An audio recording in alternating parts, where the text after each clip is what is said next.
හොඳයි. මොකද්ද ප්‍රශ්නේ? මොකුත් නෑ.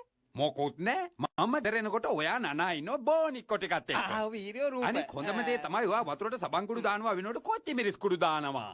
කොච්චි මිරිස් කුඩු?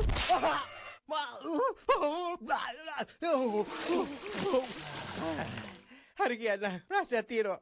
හරි පැටියා තාත්තට ඉතින් හැමදේම කියන්නකෝ. අත උස්සන්න.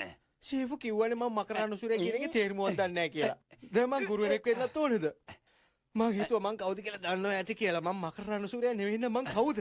ගුරුවරයෙක් කුම්ෆු ගන්නන්නද? ඕ ඒක උසස්සීමක් නේ. මම අතුලලා ඉවරයි. කවද හරි ඔයා මේ මාලිකාවෙම පාලකයා වුණාම මට පුළුවන් ශාලාව ඇතුළේම නෝඩ්ස් විකුණන්න. මොකද මෙතන බබෙක් වගේ තාම සබන් ගගා ඉන්නේ. බහින්නයි කිව්වේ බිමට. කෝ ඉක්මන් කරන්න. අලුත් කඩේට වේටර් ලබන්දව ගන්නත් ඕනේ. එතකොට අද මකරානුසුර පෙනුම තරංගේ නැද්ද? ඒක ඉතින් දිනන්නේ චවුනෝන තමයි. එතකොට මකරානුසුර අග්ගලා කන තරගේ? අයියෝ මගේ වාර්තාව රැග්ගන්න ඕනේ. කාටවත් බෑ ඔයා තිබු වාර්තාව කඩන්න. ඔයාගේ අග්ගලා වර්තාව කඩන්න හදන්නේ. කවුද මගේ වාර්තාව කඩන්න යන්නේ? කවුද කෑමවලට ගෙවන්නේ?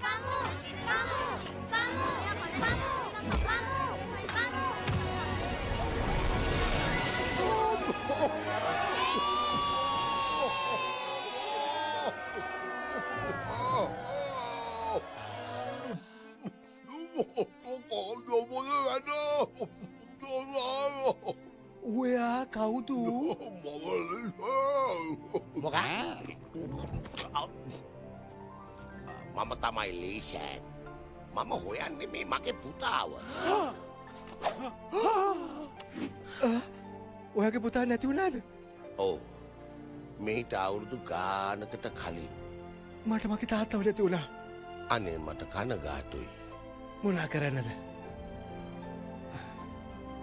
ඔයාට සුබ පතනවා. ඔයාටත් ඔයාගේ පුතාව හම්බ වෙයි. මාත් හිතනවා ඔයාට තාත්තව හම්බ වෙයි කියලා.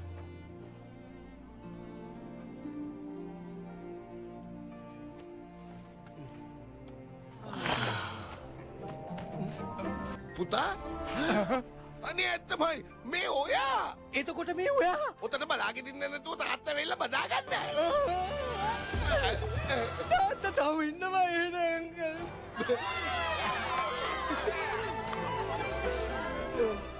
මං හිතුවා ඔයාව මට නැති වුණා කියලා පුංචි නෙළුම. මේක නම් ලැජ්ජාවක්ම තමයි. මං හිතන්නේ ඔයා හොයන්නේ ලෙනුබල කියන නමක් තියෙන පැඩ් එක. ඒත් මගේ නම පෝ. දැන් මේකනේ පුංචි නෙළුම කියලා කියන්නේ ඔයා ඉපදුන වෙලාවේ තියපු නම. ඇත්තද? තමයි. මට හිතාගන්න බෑ මෙච්චර කාලෙකට පස්සේ ඔයා ආපු එක හිතාගන්නත් බෑ. ඕ තාත්තා එන්නකෝ අඳුරගන්න මේ මම මොකක් කියලාද ඔයාට කතා කරන්නේ? ඔයාම කියනවද? ඇයි එයා කිව්වේ එයාගේ නම ලී කියලා? ඔයා එන්න මෙහාට. ඇත්තමයි. ගොඩක් ස්තුතියි මගේ පුතාව මේ තරම් හොඳට බලාගත්තට. ඔයාගේ පුතාව ඔහොම පොඩක් ඉන්න. අපි කොහොමද දන්නේ මේ ආගන්තුකයා අඩුම ගානේ ඔයාගේ නෑදෑයෙක්ද කියලා? මේ බලන්න. අපේ පදවල මුතුන්ගේ වගේනේ. මේ පුතා මං කියලා දෙන්න බඩ පද්දන හැටි. මේ බලන්න. ඒක නම් ෂොක්. ඔයා ඉක්කල්ලගත්තා. අපි එකට ඉඳලා පින්තූරෙකුත් ගත්තා.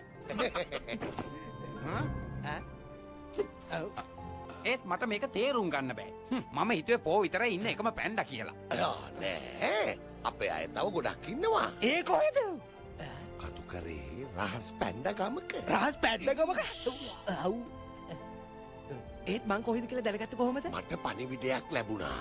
ඒකයි මම මෙහාට ආවේ. ඔයාට කොහොමද පණිවිඩයක් ලැබෙන්නේ? ඔයාලා ඉන්නේ රහස් තැනකනේ. මට නම් ඒ කතාව ගැන සැකයි. ඔයාගේ කතාව හරි. ඒත් මට ඒ පණිවිඩය ලැබුණේ රුක්ෂේ.